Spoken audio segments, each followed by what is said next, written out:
G'day folks and welcome to the Vookcast, Australia's Nintendo podcast. My name's Oliver Brandt and in this episode I'm joined by Michael Goncalves. Hey team. Angelo Valdivia. Hey paisanos. And Luke Henderson. Hello there. We've got a great episode lined up for you, all about a bunch of Switch 2 stuff, a bunch of not Switch 2 stuff because none of it was at any of the presentations. Nothing got announced for Switch 2 at any of the presentations that happened throughout the week. And yeah, a bunch more. But first, let's talk about the Switch 2 and how well it's been selling. Because it has been selling spectacularly well. In the first 4 days on sale, the Switch 2 had sold 3.5 million units, which is an absurd number. It is the fastest selling console of all time by a pretty wide margin. Yeah, it is just bonkers how well it's selling. So for context, in the first 3 weeks of the Switch, the original Switch, it sold 2.7 million units.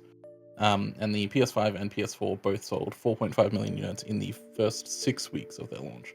Switch 2 is almost certainly above that number already, and it's only been out a week and a bit. So, and for those curious, Xbox has sold at least one. But because Microsoft don't disclose actual sales numbers, we have no idea how many more than one it's been sold. So. Yeah. But also the Switch 2 costs about just as much as a PS5 did when that launched as well. Yeah. And it's sold. So the fact that it's like almost certainly going to double those 6 weeks numbers. I mean, it's bonkers. It's bonkers how well it's selling. I mean, I think we all expected it, right? Like the Switch is the best selling. Well, it's probably going to be the best selling console of all time until Sony finds some more PlayStation 2s that they sold at some point.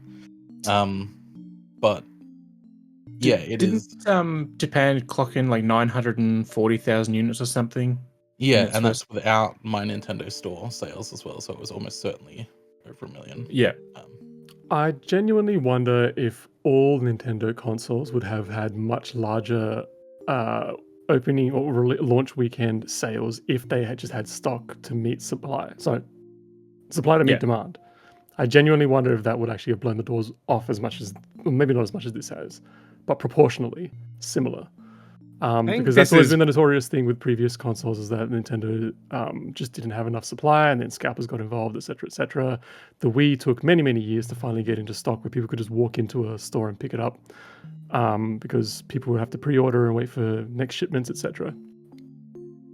I think this is the biggest launch hype I've seen for a Nintendo console since I can remember, to be honest.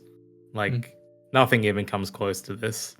Really? I don't even feel like it was particularly hyped. At least I wasn't speaking to people who were looking forward to picking up a Switch 2 as much as when the Switch happened or previous consoles. That's for me, anecdotally. I feel like there were a lot more people that are excited for previous consoles, whereas this one I was asking people after getting a Switch 2 and they're like, nah. I had a couple who were going and I went with some people to go collect ours on launch day, but yeah, no, that's interesting that you've seen some excitement for it because I haven't really. Yeah, there's definitely people in my life that I would have never have picked of picking up a launch day console, buying a launch day console, and I'm like, okay, that's unexpected to be honest. Similar as well. I saw my psychologist the other day and she told me that she bought a Switch 2 on launch day, and she doesn't play games. She doesn't play them at all. Clearly she does. She bought a console. She does exactly. Now, yeah. She bought the most expensive Nintendo one. Yeah, no, she's she plays games on her phone sometimes, and that's it. So the fact that she was bought into the hype and got a Switch 2 is kind of that just shows that it's not just the hardcore Nintendo enthusiasts that are buying this thing. The general public is very much aware of it, and they are buying it too. So, I mean, to Angelo's point, it really, really helps that there's been stock available. I know EB Games and JB are now saying, hey, during the week, previous, pre-order now for the June 16th shipment. But it's okay, that's a week after you released it and the next wave is already coming in for stock. And then we've seen, in America, there are Switch 2s still on some store shelves, depending on the country, what part of the country you're in. So I think Nintendo's plan of holding back a release till they made sure they had enough stock which was the rumor for the longest time as to why we didn't have it last year.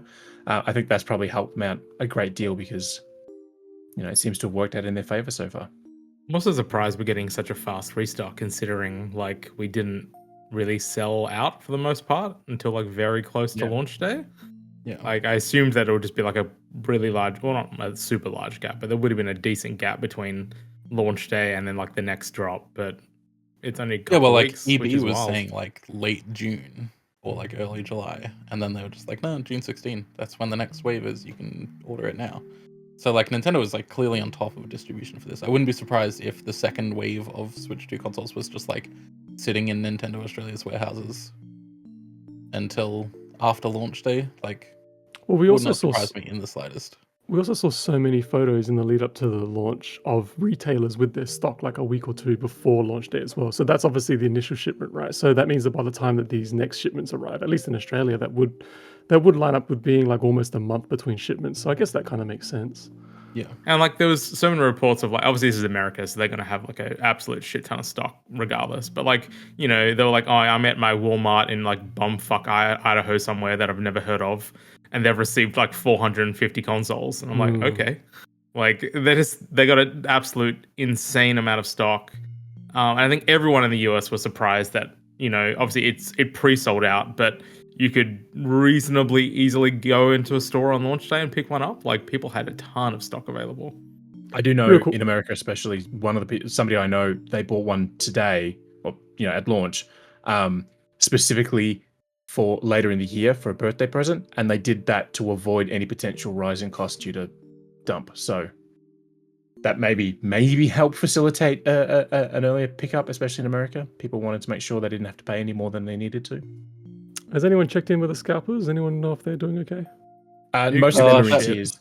That post from Daniel, I don't know if you saw that, but that was absolutely incredible. No, I haven't seen it.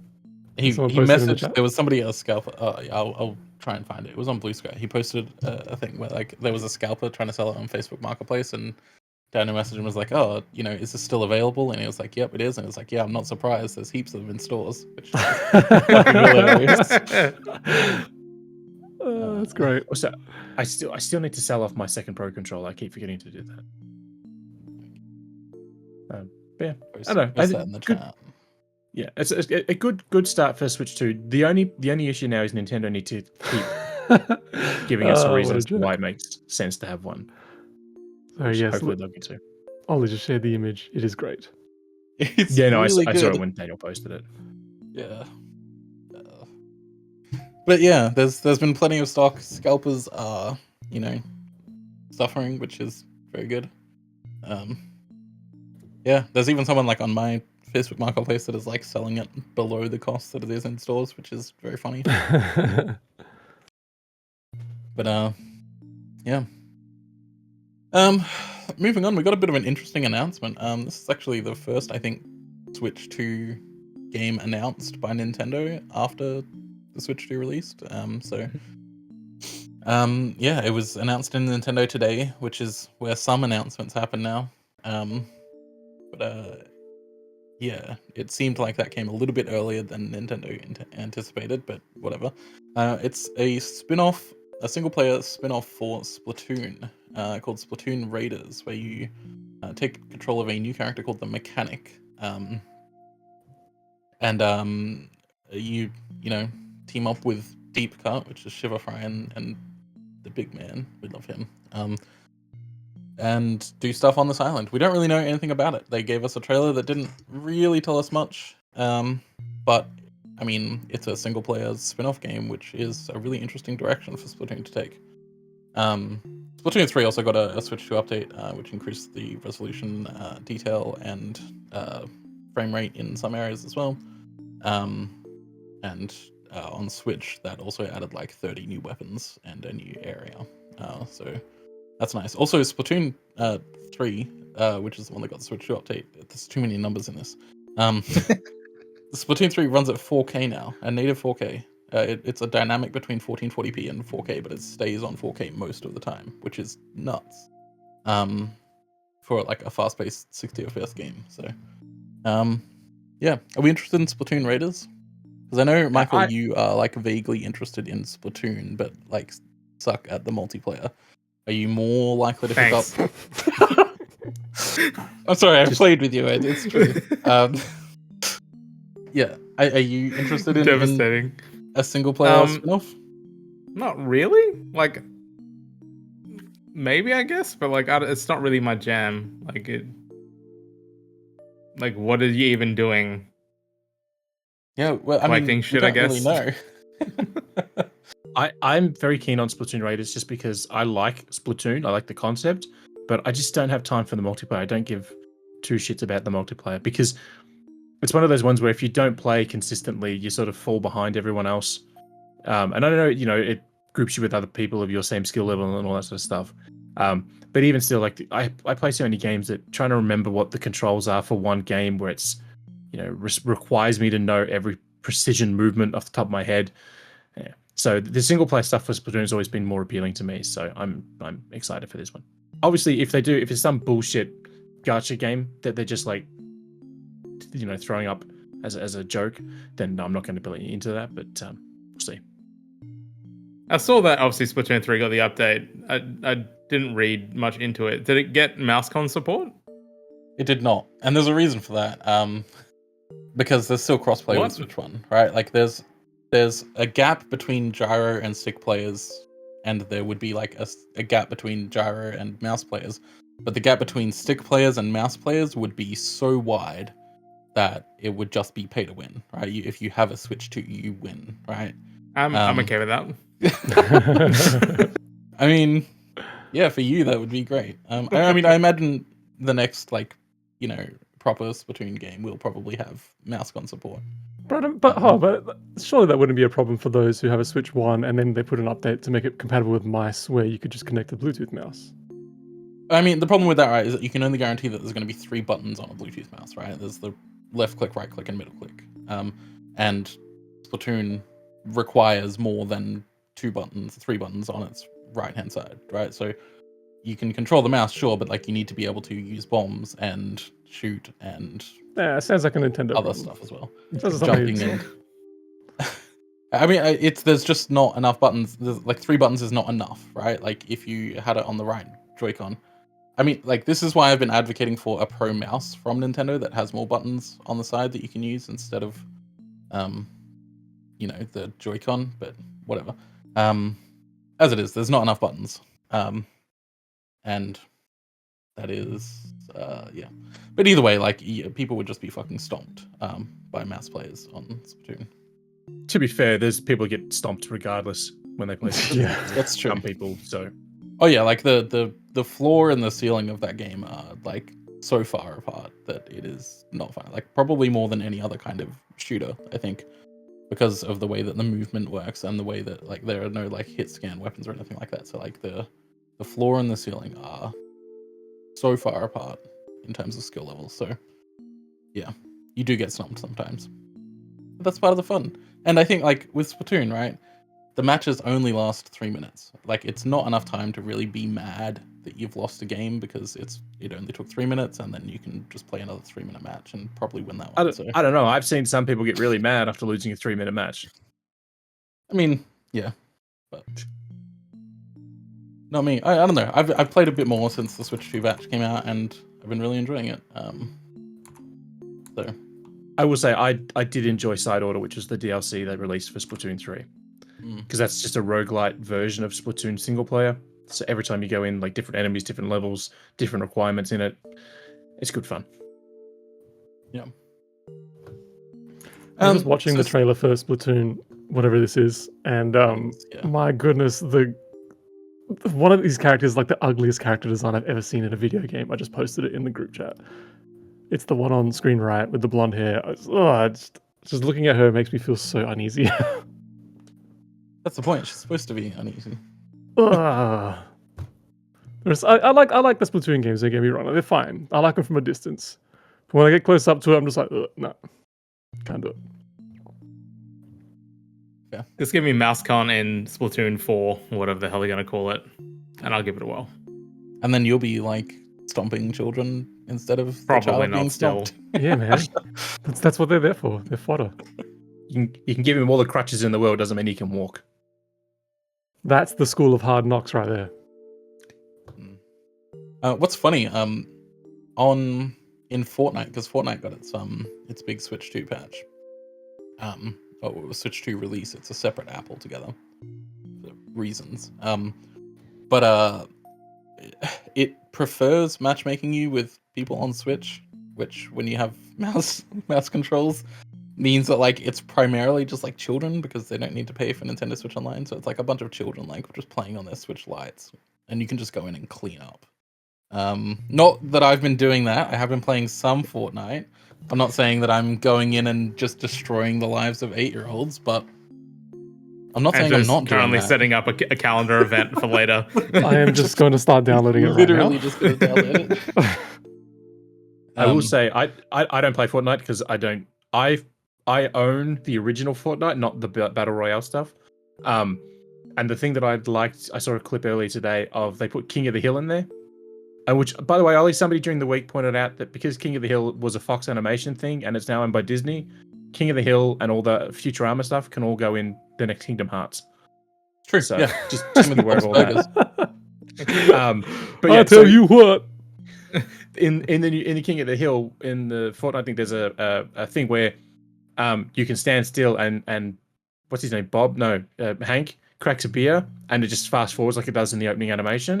Yeah. But everyone who's like stands near him cracks a beer and they all do it as well.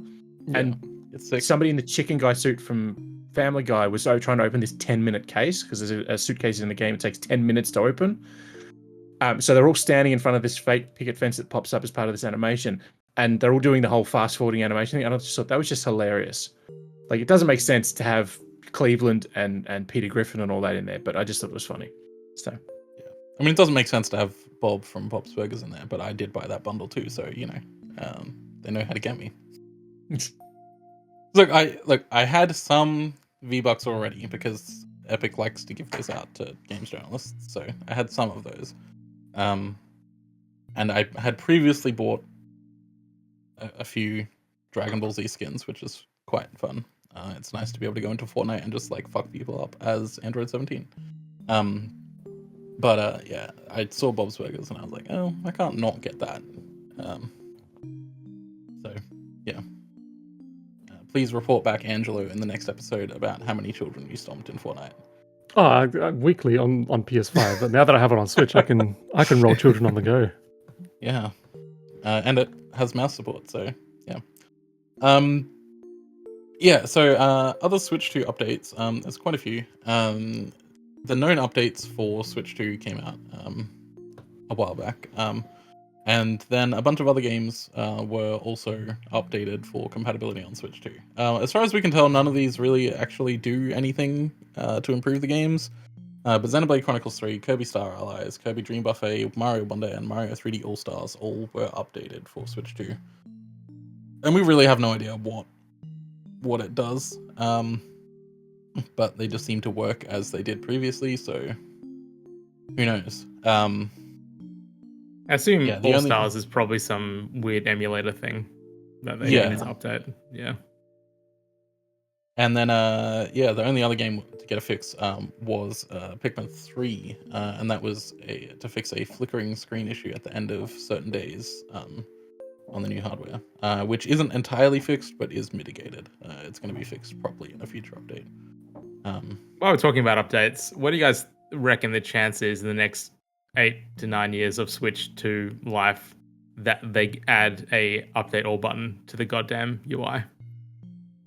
0.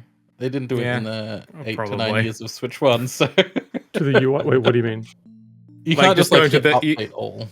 Yeah, can't just like look for updates for all your games. Like if there's an update available and the console doesn't grab it automatically because Yep. it's some type of like magical spell that you have to cast for the console to download an update. There isn't just an update all button. Yep. Which I don't understand. There isn't for PS5 as well, isn't that? Right? No. I know Yeah, there not is for PS5. Xbox. Only one that has it is Xbox, which is just like such a breath of fresh air. And PS5 and Switch need to do it. Just have a check for updates button. Please. Because on Xbox, there's just like a dedicated updates tab, right? You can just go to the updates section and it'll be like, here's all the games that have updates. Do you want to update? Yeah, them? it's like searching for updates, and then it just lists the updates that are available, and you can just download them. Yeah, The only it is thing I really, want- really convenient. The only thing I want from any console is that I can say, hey, between the hours of 1 a.m. and 5 a.m., I'm not using this thing. You can update now. Just so you know. I don't have to worry about. Yeah, I mean, it'd be nice if Windows Update also operated like that, like it says it does, and doesn't. It's so weird, right? I've literally never had that issue in my entire time being a PC user of like Windows Update doing like a weird like update like out of, in the middle of playing a game or whatever. But like it clearly is a problem because everyone complains about it constantly. But it's Mine never happens. happened to me. Mine happened literally in the middle of watching and reporting on the Xbox conference last weekend. Like I was like halfway through the show, my computer's just like, oh, installing updates. Like I'm doing stuff. Like I had Photoshop open. Like why are you doing this? But It literally crazy. takes. It literally lives by like the alcoholic Nana mantra of like it's 2 a.m. somewhere. It's like updating now. Oh my yeah.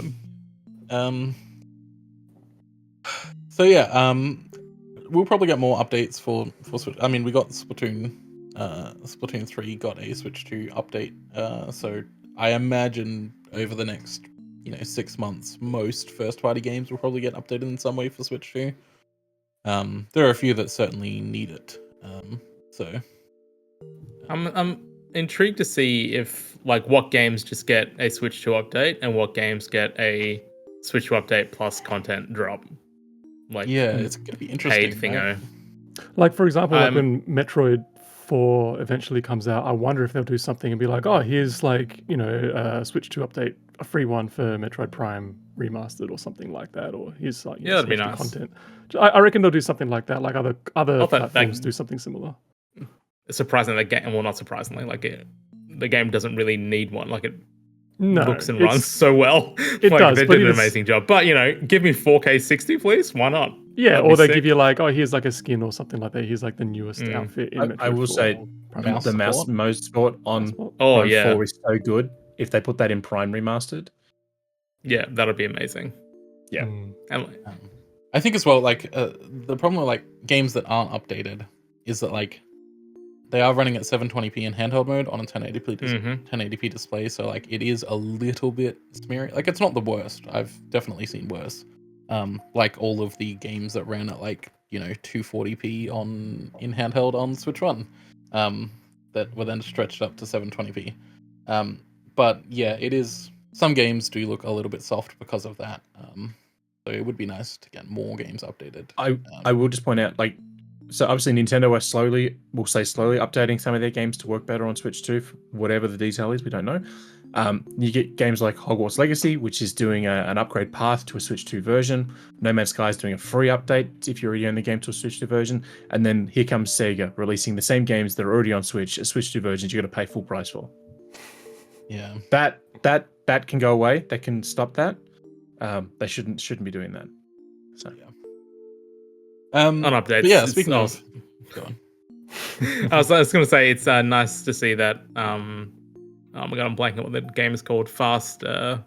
RMX Fast Fusion is getting a pure mode update this week. I think it is from memory. Yeah, so it runs in native res instead of the god awful upscaling that they currently have going on in that game. In this current political climate, I don't like that it's called pure mode. I will just say that. I really wish they just called it like full res mode or something rather than pure mode. That's totally fair. Yeah. But yeah, speaking of updates, and we mentioned No Man's Sky in there. No Man's Sky did get a Switch 2 edition, like a proper Switch 2 edition, and it was not announced beforehand. Now there were signs because what's his name, the main dude of Hello Games, Sean. Murray, yeah. In the like every day at the exact same time in the lead up to the launch of the Switch 2, he was posting screenshots from No Man's Sky, and every single one of them had 2 moons in the picture, which is like not a common thing in that game. So people were like noticing. It's like, is it going to be No Man's Sky 2? No, it was No Man's Sky on Switch 2. So yeah, it got a surprise release as soon as the Switch 2 came out in New Zealand. Yeah, the Switch 2 edition, which is like, technically kind of DLC on the eShop. That's how it works. is totally free. So it's as far as we can tell, it's always going to be free. It's not like a conditional discount or whatever. Yeah, they did the same thing with PS4 to PS5 and all that. So yeah. And yeah, there was a big discount at launch as well. They put the game down to like $30. So I bought that, and it is night and day. So the game runs at 1080p at 40 FPS with VR in handheld mode. And when docked, it's 1440p 30 FPS. And it also has full cross-save functionality, multiplayer. Both of those things are things that the Switch version didn't have. And the size of the game is much bigger. It was 6 gigabytes on Switch because it did not have any high resolution textures. You would be forgiven for thinking it didn't have textures at all with the way that the game looked. But it is now 25 gigabytes. There was also a brand new expansion which launched on Switch 2 and the other platforms at the same time. including it's Switch. a really which I don't know. I mean, I guess if you only have Switch, I guess you can play it there. But the Switch 2 edition is very, very, very good. It looks phenomenal. And in terms of resolution, it is running better than it is on Xbox Series S, which is not a surprise, but also kind of is given it's a handheld. So yeah, it looks really nice, and it's Hello Games continues to redeem themselves, I think. Yeah, well, they did it. They did it with Switch. They put in like a version of AMD's FSR in the game. Yeah, like a year or so after launch. They just like, oh, here we've made a bespoke version of the AMD frame generation software for the Switch version of our game, and it sort of that improved it greatly, just performance and all that overall. So yeah, they've been doing a lot. I will say the best thing about this is the auto captions when in YouTube. He said Nintendo sent us dev kits, and the auto captions thought he said deaf kids. He goes, yeah, we've had these dev kits in a room for a year, and the generation said we've had these deaf kids in a room for a year because Nintendo sent us deaf kids, and it's like, and he's like, no, they didn't send us deaf kids. We didn't. Nice. Yeah. This is one of those games where I said, I said to people that I knew that wouldn't pick up a console in a million years did. They brought one on launch day. This guy hadn't bought a console since the 3DS, and before that it was like, I don't know, fucking the SNES or something. I can't even remember. And this is one of the games he's like just currently addicted to. He is playing it like constantly. It's totally his jam. This game is 9 years old. Yeah. It's a 9-year-old video game. And they've spent that entire 9 years just giving free updates. Yeah. Like, it launched in a rough state where it didn't have all of the things that Sean Murray, had hyped up prior to launch. I mean, it was still a fine game, but it just didn't have all the stuff that he said it was going to. And then they Sean Murray years. Sean Murray is what Peter Molyneux hopes he is, to be honest. Yeah, right. Because like Sean Murray actually has some kind of backbone to make things right in the end, and Molyneux does not. I love that Peter Molyneux recently in an interview was like, yeah, I spent 10 years focusing on mobile game development. What the hell was wrong with me? He literally said something along those lines. Like, wow, I can't believe you just admitted that, bro. Yeah, well, because previously he was like, oh, this is the biggest gaming platform. We have the potential to reach 4 billion people if we make a mobile game. Yeah, remember Goddess or whatever it was called, that stupid cube game? Yeah. What a man. Yeah. Anyway, yeah. So it took them about like 2 years to get up to the point where it had everything that they said it was going to have, and then like just kept on doing free content updates and like massive free content updates. Yeah. It is unrecognizable from the game that it launched as. So yeah. Really, really impressive, and good on them for continuing to do that.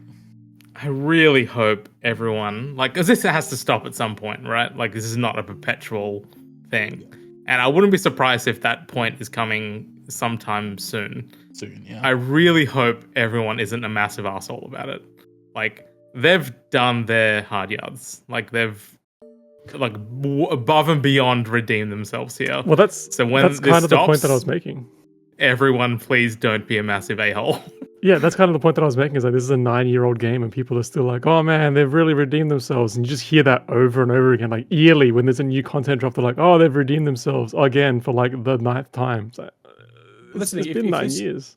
If this game had have released, sorry, if they had have stopped all the content updates after they fixed the game and brought it up to what they said it was going to be initially, people would have been happy with that, right? Because they spent the time and they got the game to where they said it was going to be, and rah. And if that had been the end of it, it's fine. Maybe 1 or 2 updates post that, sure. But the fact, and if these expansions aren't like one of them, I remember they were like, oh, we've added capes to the game, so your player character can wear a cape. Okay, not really a selling point, but Game of the year. But in that same update, they also put out like mech suits. You can have mech suits now, and so they keep adding like minuscule little things, and then massive things. And if they had to stop that after 1 or 2 of those updates, people would have been okay with it because the game again is still pretty good. But the fact that you keep finding new things, it's not just tweaking things; they're adding all new ways to play the game. That's what's probably more surprising. And also, they still have been making other games in that time too. But yeah, exactly. That's what I was gonna say. Also, they've got that other game. They've got that fantasy game in the works as well. That one where they showed the flying dragon and stuff. Yeah, another massive like and perpetual open world thing. They made that like co-op platformer thing as well, right? They did The Last Campfire. Yeah. And then they did a new version of Joe Danger because that was like a PSP era game from initially. That was like their first big game or their first game, one of those two. Yeah, and then some father wrote in about how his son, who's autistic or something, just loves playing Joe Danger and he can't play it on modern platforms because it doesn't exist anymore. So Hello Games made a brand new game of Joe Danger, because this letter apparently pulled on their heartstrings enough. They're like, hey, let's spend some time and money doing this. So yeah, they're probably one of the nicest developers around there. I'm not saying there are people who aren't nice, but in terms of what these guys are doing for free for their communities, they're pretty fucking good. Yeah. Yeah, we'll move on to something that I literally did not even know had been announced. So, Luke, if you want to cover the story, I somehow missed this entirely. It's the first time hearing about it.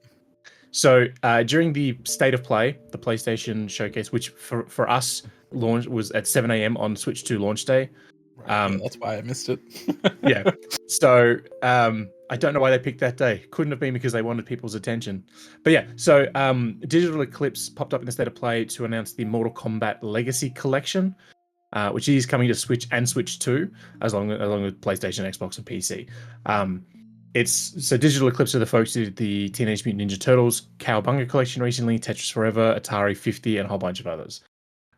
It's literally just like everything else they've done. Like they did the Street Fighter one a few years ago. It's just a collection of Mortal Kombat games, along with interviews, artworks.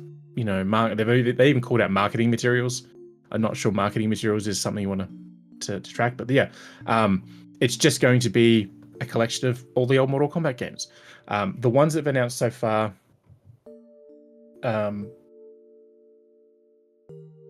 There we go. The ones that have announced so far are Mortal Kombat, the original, Mortal Kombat 2, Mortal Kombat 3, Ultimate Mortal Kombat 3, Mortal Kombat 4, Mortal Kombat Advanced, Mortal Kombat Deadly Alliance, and Mortal Kombat Tournament Edition. With the really, really funny part is none of those games ever made it to PlayStation. So the fact that these games are all on Nintendo platforms and they're now in a collection on PlayStation is just funny for me. But yeah, so that's pretty much it. It's just Mortal Kombat, but the old games. So I can't quite tell from watching the trailer. Is it still packaged like a virtual museum, like Atari 50, etc.? It probably will be because it's Digital Eclipse, but they've not specified how it's going to be laid out yet. Because those virtual museum packages are just so good, and like Digital Eclipse has been knocking them out the park. I hope it doesn't get to a point where they get sick of it and try to diversify a little bit more. I really hope that this studio does enjoy what they do and that they really stick to it, because this kind of stuff is amazing. There's such great little packages. Well, they also did the gaming history one. Is that them or Night Dive? I can't remember now. They did one with the guy who made Prince of Persia, his first game. Karateka. Yeah. That's the one. Yeah, I think this is these guys as well. Yeah, I think so as well. Yeah. But Digital Eclipse got bought a couple of years ago by Atari. So their whole thing now is game preservation, which is why Atari 50 came out a few years ago by them. But then a year or so ago, they released an update and added another like 15 games to the collection. So, Well, I think Atari's. I think when they restructured or something a few years ago, they said specifically that they're going to be a company like it becomes it's like a legacy maintenance company or something like that. Basically, just like keeping on top Yeah. of specific brands that they own and things like that. And hopefully, in the sense that they'll keep producing content like this in some way and partnering with other companies to do it. Yeah, so I interviewed the CEO of Atari last year, and they have basically two parts to their company. There's the preservation team, and their whole point is like making sure that games from the past are accessible rather than just like, remaking them or whatever. And then there's the advanced team, which is basically just, they find developers that can create new and interesting things with the Atari IP. So we've seen a few of those where it's like indie devs that have been given, Mars. What is it? Marslander. Somebody made a WayForward did Yars Rising Return or and- something. There's been updated versions of Centipede and all that sort of stuff.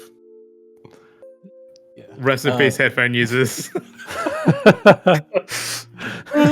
It's fine. It's fine. But no. So yeah, they are really, they're really interested in keeping Atari alive in a positive way, not only through preservation and making those old games accessible, but also through offering like smaller developers in particular the opportunity to work with these bigger IPs that are beloved by many, which I think is a really, really neat initiative. As long as they stop trying to make replica hardware, I'll be fine, because they've done like 7 different versions of the Atari hardware and they all suck. Yeah, so that was one of the things that the CEO did say to me, is that like he recognized that like the hardware that they put out in the past has kind of sucked. Yeah, I think it will be better going forward. If Atari joined Nintendo Switch Online and start dropping all their classic games on that, that'd be a great way for them to get some attention. Yeah, maybe. Let's talk about 007. James Bond, he's back. It's been a while since we had a James Bond game, isn't it? 2013 was 007 Legends, which was the one where they took like sections of like 5 different Bond movies and then they did 6 months DLC. They're like, hey, you can play like 2 missions from this one movie from Bond, and that's our game. And it's like, okay, it's not what people want, but sure. Like a poorly stuck together greatest hits. Yeah. Essentially. So yeah, IO Interactive is working on 007 First Light. We first heard about this back in November 2020 when they just said, hey, we're working on a Bond game. And then there was a teaser trailer that was played in the Switch 2 reveal direct. Which was the same teaser trailer from November 2020. So yeah. And then not long after that, just recently we got a first look at the game. Bond is 26 and he's disobeying orders in the Navy, and it's about the origins of his career, which is a really interesting angle, I think, for a game at least. We haven't seen any gameplay, but it sure does have a lot of product placement.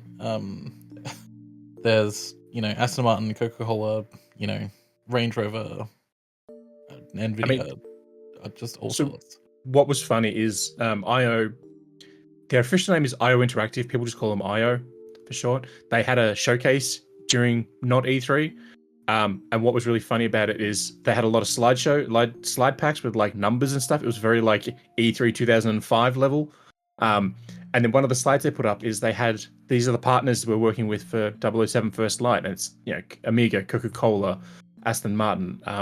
It's not on this slide, but in the gameplay trailer that's on screen now, Triumph motorcycles are in there. So yeah, it's a very, very heavily licensed video game for some reason, which I think makes sense for Bonds, given all the product placement lately, but it's still a bit weird.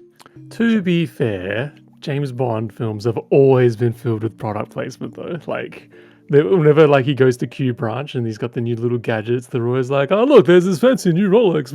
It's got a nuclear bomb inside of it and all kind of junk like that. And then even in wasn't No Time to Die. It might have been Skyfall or something like that. When like James Bond goes AWOL after the beginning of the film, and then he's like in one of his like retreats in Jamaica or whatever. He's sitting there with a Heineken rather than a martini, and that was like huge news for like 2 months that Yeah. he was going to be drinking a Heineken in the film. Like these films have always been riddled with product placement, so I don't see this being much of a departure from that. No, it's a bit weird for a game to be like embracing the product placement, I suppose. Yeah, and also like Aston Martin has always been synonymous with James Bond. I mean, I still maintain that is the reason why people give a crap about Aston Martins today. Still, That is 100% true. I just think I don't know. We've seen an increase in product placement in video games lately. Like we saw it with Death Stranding, where Monster Energy was one of the sponsors of it, and you could just crack open a Monster. oh, when when Norman Reedus takes his shit, there's an ad for his TV show. I've been playing it lately. It's bonkers. There's another one, the new one from Naughty Dog last year. Like the spaceship's a Porsche spaceship. Yeah, where they fucking like when they announced Intergalactic, and it's like, oh yeah, they just like zoom in on the Porsche logo and have that just sitting on the screen for a good 5 seconds before and the Sony deck plate. I feel like that's ties into like the kind of narrative of what that's going to represent. Though I feel like there's going to be like actual narrative reasons for why product placement is so heavy in it. Oh, sure. I'm sure they came up with a really good reason to take the big stack of cash that Porsche offered them. No, sure. But anyway, it doesn't matter. But like, I think that is going to tie very heavily into the narrative as well about like capitalism and corporate representation, etc. But also like for this James Bond game, it's also an Amazon, owned property. So there is that too. The thing that interests me is like so. The storyline that they're setting up here with like the parents cutting the rope in the mountains, that's Bond lore. That's how, he grows up. Not if you watch James Bond Jr., that TV show is a little loose with the lore, but the actual books go into it more.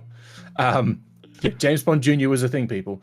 But my point is they seem to be leaning more into the book side of the lore, which is great, but it's like, I know now some people will be like, well, in the movies, he doesn't do that. And it's like, the continuity of the movies is all over the place because of all the different actors and time periods the movies take place in. So I'm curious how, will they acknowledge that? Will they not? Will they just be like, hey, no, we're doing it our own thing and this is the way it's going to be and you have to like it? So I'm curious how all that plays out. Yeah, I mean, we haven't really seen what it is. We've seen some snippets of the gameplay and it's like, looks like a lot like Hitman. Oh, I'd say it looks a lot more like just a third-person shooter more so than a typical Hitman. Like, it doesn't look very sneaky like Hitman does. No, I don't mean like gameplay-wise, but it's like when you look at it, you can see like the Hitman essence because of the developer. Yeah, it's I mean, you very can even much drive an IO game, right? Like, yeah. Well, but like in this game, like you can even drive. There's like a car driving mission by the looks of things, which I don't even think you can do in Hitman games. No, in Hitman, you're in that space and you don't leave. Yeah. So. An interesting one to move on to. There's no other way to say it. It's Mario Party, but Lego instead of Mario. It's called Lego Party, which brilliant original name there. They really, scratched the depths of their mind there to come up with that. But this has been co-developed in Australia by SMG Studio, who are actually the lead developers on this. Who also made Death Squared, Moving Out, and a couple other games as well. The game was the first revealed project by Fictions, which is a new-ish publisher. It's a little bit of a confusing situation. There was a company called Private Division, which was a subsidiary of Take-Two, and there was a separate company called Annapurna Interactive, which is still around, but basically all of the staff left because the reasons. Anyway, the Annapurna Interactive staff went to Private Division and helped take that company, separate from Take-Two. So they bought out, like, the Private Division bought out, essentially, the company from Take-Two, and then they renamed it Fictions. So now there's former Annapurna Interactive staff and former Private Division staff and a couple other people as well working at Fictions. So, yeah, interesting publisher there. I expect we'll see a lot of interesting and good stuff from them, given the people that work there, because Private Division did a lot of really cool stuff, and so did Annapurna Interactive. They also are publishing Game Freak's new game, Beast of Reincarnation, which is coming to PS5 and Xbox and PC. But Lego Party, what do we think of it? Because it's just, I mean, it's Mario Party, but with Lego. I mean, if you enjoy Mario Party, I assume you'll enjoy this. I think we need like more party games, to be honest. Like realistically, it's been Mario Party and like Jackbox games. And there's been a couple. You got some of the indie ones like Overcooked and Moving Out. They're not like variety games, but I'd argue those are party games. I mean, the Demon Slayer one had a Mario Party clone last year. It sure did. That was an interesting game. Like more like board gamey kind of experiences. It's wild to me that like we've had video game consoles for such a long time, and like nobody has really done much with digital board games. Like they exist, but like it's like Nintendo with Mario Party, and then like that's it. That's all. It's you either get the Mario Party formula, or you get quite literally a digital version of like I feel Monopoly or Catan or something like that. Yeah, I feel like not a lot of people are experimenting that area, and I think it's an area that is like really ripe for new and interesting experiences. So hopefully, I just don't think they sell that well. That's the bigger problem, is that they're licensed and they don't sell enough to justify the license. Probably, like there's been plenty of Monopoly games, like, but why does it have to be licensed? Like what I'm saying is like Sony could put together a party game that is like board game-ish, kind of like Mario Party, but like have their own spin on it, right? Like, but nobody's really doing that in Sackboy Party. That sounds don't like real that bad. Little Big Party. I don't know. Pick a name. Astro could have one. Pure mode coming soon. Yeah. In a weird thing too, there's also a second Lego game that was announced called Voyages from Annapurna Interactive, and it's basically like It Takes Two Unravel, but it's all Lego. So I am into this one. This looks like fun.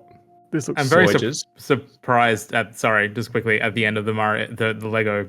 I was about to say Mario Party, the Lego Party trailer. That it ends with like retail edition coming to PS5, and I'm like, what? This is the world we're in now. That needs to be like a subtitle. I will call this out, and I've been sitting on this thought for a few days now. But with the Xbox showcase, like Ninja Gaiden 4 is coming, Outer Worlds 2 is coming. And you go to EB Games website and you can pre-order the PS5 version of Ninja Gaiden 4 on a disc, but you can't pre-order the Xbox version because there's no disc version for that. You can pre-order Outer Worlds 2 on a disc for standard, or it's a code in a box for the digital deluxe. You can get the digital deluxe version, which is code in a box from EB Games for Outer Worlds 2 on Xbox, but you can't buy the standard edition. Xbox are releasing their own games on discs on other consoles, but not on Xbox. And it's like, what the fuck are you doing? Well, I think part of it is that the Xbox Series X can only read 50 gigabyte Blu-rays, and all of their games are above 50 gigabytes, and they're like, well, if people have to download anything anyway, what the fuck is the point in even having a disc? Which is a fair thing to say, I guess. I mean, people on Xbox don't really give a shit. I mean, Microsoft has trained people on Xbox to just wait until it's on Game Pass anyway, so... That's surely a design restriction, though, because like it can play 100 gig 4K movies. So it would just be they've decided to only support 50 gig game discs, which is dumb. Data. So this is too detailed to go into, but yeah, it is data reading specs and like movie streaming specs are kind of separate things when it comes to putting together a Blu-ray drive. So I would give you leeway there, Ollie, on your comment about Xbox not caring. Except Star Wars Outlaws comes in 2 discs on Xbox, and a few other games do as well. It's purely just Microsoft not wanting to spend the money, because even Forza Horizon 5 on PS5 is only like 20 gig on disc, and the rest is a download. I'm not saying that there aren't ways. Not that I want to promote game keys from Nintendo, but having something. But it's just stupid that. Outer Worlds 2 is the big Xbox game of the year, unless they somehow shadow drop something else we've never heard of. And the fact that, as an Xbox fan, you can't go into your local EB or JB and buy the game on a disc. even if it has to install stuff from the internet, the fact you can't do that, it's like, okay, well then, because it's going to PS5. If you go to the store and you can see it on PS5, and there's nothing on the shelf for the Xbox version, you might assume it's not on Xbox and just walk out. Yeah, but like the whole point of Xbox now is to just sell you a Game Pass subscription, right? Like that. There's no other reason for Xbox to exist. I'm not beyond arguing that point. I'm not arguing that point. I just think it's fucking pathetic that they've just basically given up on retail. I 100% agree. But like Microsoft only cares about getting Game Pass subscriptions, so why would they incentivize literally anything else? Yeah, it's dumb. I mean, let's remember these are the people that rebranded an ROG Ally and said we've made a handheld. It's like, no, you didn't. Somebody else made a handheld. You slapped your name on it. At the very least, they're doing literally anything to make Windows into a somewhat gaming-friendly operating system. So for the first few months of this year, it was coming to Xbox and PC and a Windows PC. Now it's coming to Xbox PC. It's like, bitch. There's no such thing as Xbox PC. Xbox is your console. PCs are Windows. You can't have Xbox PC. Is the platform. Everything is an Xbox, Luke. You're missing the marketing, right? Everything is an Xbox. My phone's an Xbox. My Switch, I guess, is an Xbox at some point in the future when Microsoft decides it wants to support games on the Switch. It's dumb. I have no interest in Microsoft doing anything. And also, they're kind of just a shit company with the military contracts that they have, but that's a story for another day. Zelda movie that got pushed back by 6 weeks. Yeah, I mean, I literally wanted to include this just because I was like, Zelda games get delayed. Now the curse is applied to a movie. Yeah, pretty much. Yeah, it's been pushed back by 6 weeks, which I mean, it happens sometimes, I guess, but it's now coming out on May 7. Yeah, it's rare for movies to get delayed though, especially once they get a date. Like if they said, Angelo's just looking at me like I'm crazy. Marvel would like a word. Yeah, I mean, Marvel's kind of the exception rather than the rule there. Like Star Wars would like a word. But outside Disney. Yeah. But outside Disney of like when a movie generally gets a release date, like when they start putting the posters up to say it's coming out on, like Superman's out on July 10 here. When they start putting that up, it's very rare for a movie to get a delay. Oh, but you mean like once the marketing has started? Yeah, but even still, like they'll know they want to hit this date or this window, so they sort of aim for it. But Nintendo dating the movie 2 years before it was even like meant to be out, I think is what's. If they had just said, "Hey, it's coming out early 2027," initially, instead of giving us the date. I don't think it's weird. Like even the Spider-Man, the latest Spider-Verse film, like was supposed to come out like a year ago, and that got pushed back like almost indefinitely. So like, there are plenty of films. I think there are plenty of films that do get it. I think just because this is a Nintendo film, it's only their like second close to in-house produced one, or at least the closest ones that Nintendo has been producing. That this is just a bit of a weird story, but 6 weeks or whatever, like who cares? It's nothing in the grand scheme of things, especially considering most Zelda games get delayed a year, if not more. So yeah, sure. I still remember reading earlier in the year that Spider-Verse article where they were like, we're starting production. And I'm like, fucking excuse me? Yeah. No joke. Production. No, seriously, because like when that second Spider-Verse film came out, they were like, yeah, the next one comes out in a year, like it's almost done. And then like 6 to 8 months later, they're like, oh, we're restarting production. That was insane. That was such an outlier, though. That was such a especially because they were like, oh yeah, no, we worked on the third film and the second film at the same time. So like, it'll basically be done at the same time, and then we're just like releasing it a year later. And then, boy, that did not happen. And it still has no date. It's 2027 is the year for it. They're aiming for 2027. Whether or not they'll actually get there is anyone's guess. Because Marvel made a big deal about it being Spider-Man with Tom Holland is 2026 and Spider-Man animated is 2027. It's like the fact that they could make 2 Tom Holland Spider-Man movies in between the 2 animated Spider-Man movies is like just so bizarre. Yeah, and that first Spider-Man one is like those first 2 Spider-Man ones are like 5 years apart or whatever. Yeah. And then, they said that they wanted to do like 2 spin-off films and a TV series and shit, and like one of them is happening. And that's it. So hang on, based off the animated one. Yeah. Yeah, okay.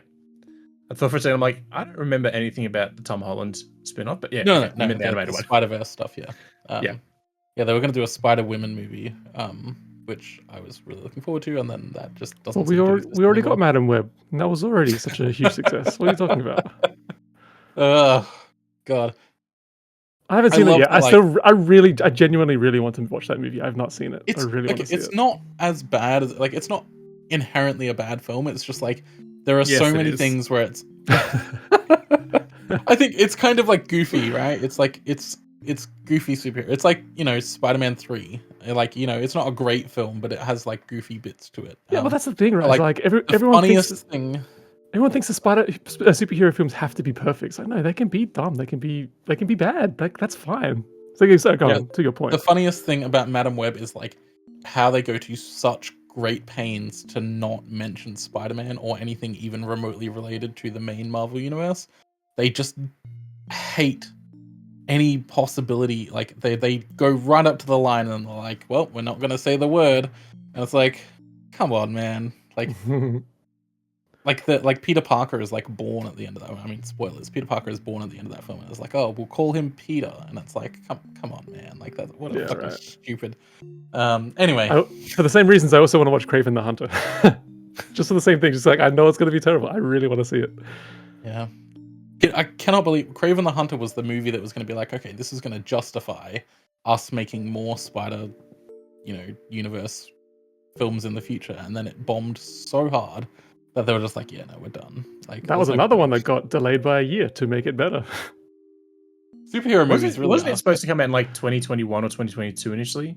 Like 2023, I think. It was supposed to be not long after the second game came out. And then literally about a month or two before it came out, they're like, hold on, we're going to put this back in the oven for a year.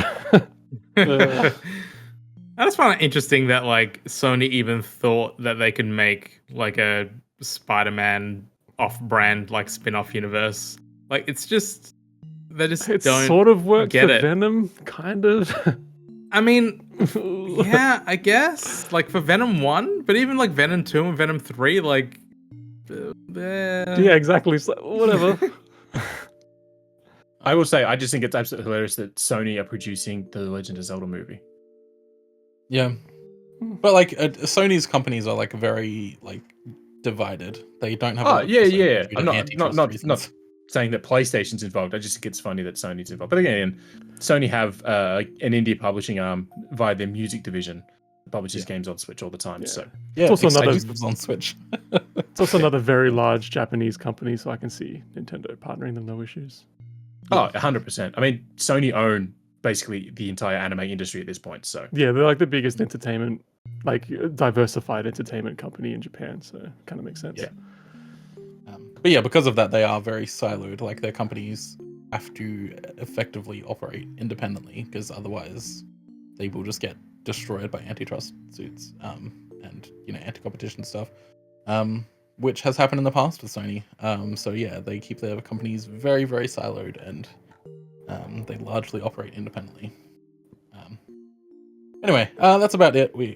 For news stuff, we were to say that Tears of the Kingdom got added to Nintendo Music, so there's like 344 tracks or 12 hours of music for Tears of the Kingdom on, which is insane, because normally these updates are like, here's 15 tracks, here's 20 tracks, here's an hour's worth of music, and at all at once they go, no, here's 12 hours worth of Zelda Tears of the Kingdom, enjoy. everything we ever put to tape for Tears of the Kingdom. It is now, in music. So yeah. We're going to talk a little bit about Showcase season. It's dumb that we have to call it this. This is what E3 used to I'm be. calling it this because I refuse to call it Summer Game Fest, because A, we're not in summer, and B, that's one little thing, and half the people involved don't take part in that. So So yeah, this is like not E3 season. All of the companies just want to announce shit in June. We've had a bunch of different shows across different accounts and stuff. What's weird, right, is like I'm not a fan of Jeff Keighley, but like the Jeff Keighley stream for the Xbox presentation was like a good minute and a half ahead of the Xbox stream, and I have no idea how the fuck that happens. Like the Summer Games Fest account was just like a minute and a half ahead of the official stream. Maybe they gave him the file and he just hit play earlier than he was supposed to. I guess so. But yeah, Very weird. Anyway, we thought there were a lot of games announced and expanded upon and all of that stuff. So I thought we'd talk very briefly about the games. I that we will say thought were this: interesting. I wrapped up 5 of the shows. I didn't do like Day of the Devs or Wholesome or any of those things, or even the Frosty Game Fest, which was the Australian version of Summer Game Fest. And across the 5 wrap-up stories I did, there's about 210 games. Yeah. So there's been. And There I was a lot. probably won't play any of them this year. But yeah, I think it's important to realize, like in all of these, like nothing was announced for Switch 2. Some of No, these games will. There Yeah, was go on. one. There was one announced. So Tony Hawk was in there, and they had the Switch 2 logo, but we already knew that was coming. There was one game that didn't have Switch 2 in the trailer, but in the press release they put it in there. So In any case, none of the actual presentations showed a Switch 2 games. A lot of these games will 100% be coming to Switch 2. I can say that with absolute certainty. But we haven't had that announced yet for one reason or another. So, the games that we're talking about here aren't necessarily related to Switch, but some of them will be coming to Switch. Anyway, there's a fair games that bet if it's coming to Switch, it'll come to Switch 2. Yeah, I mean, yeah. And there's a fair bet that most of these will come to Switch 2 anyway. But I'll start because I don't really have as many things that I'm interested in. I sat through most of these except the State of Play. And of that, the only things I can really remember are Silent Hill F and Stranger Than Heaven. Silent Hill F is looking really, really good. I am a fan of the Silent Hill series. I do not think it is like, God's gift to gaming like some people do. Silent Hill is a fine horror series that has the potential to be a great horror series, and Silent Hill F is looking like a really, really interesting way of making a Silent Hill game that isn't, steeped in a Japanese view of American culture. It is actually just looking at Japanese culture, and I think that is a really interesting approach. So very excited for that. That's coming out in September, right? September 25. Yeah. Sorry, September 25th, 2025. Yeah. So it actually has a date, not September this year. Yeah. And the other one was Stranger Than Heaven, which is from RGG Studio, the people that make the Yakuza / Like a Dragon series, and also the people who make Super Monkey Ball, because sure. And they're heading up the Virtua Fighter series now as well, so they're a studio of many talents. I still love that one half of the studio is Yakuza, gangsters and violence, and the other half is monkeys in balls in brightly colored worlds. just that dichotomy always makes me laugh. So good, yeah. But yeah, Stranger Than Heaven looks like, it used to be called Project Century. We saw it at the Game Awards last year. And it does appear to maybe take place over the course of a century, because we've seen 2 wildly different time periods.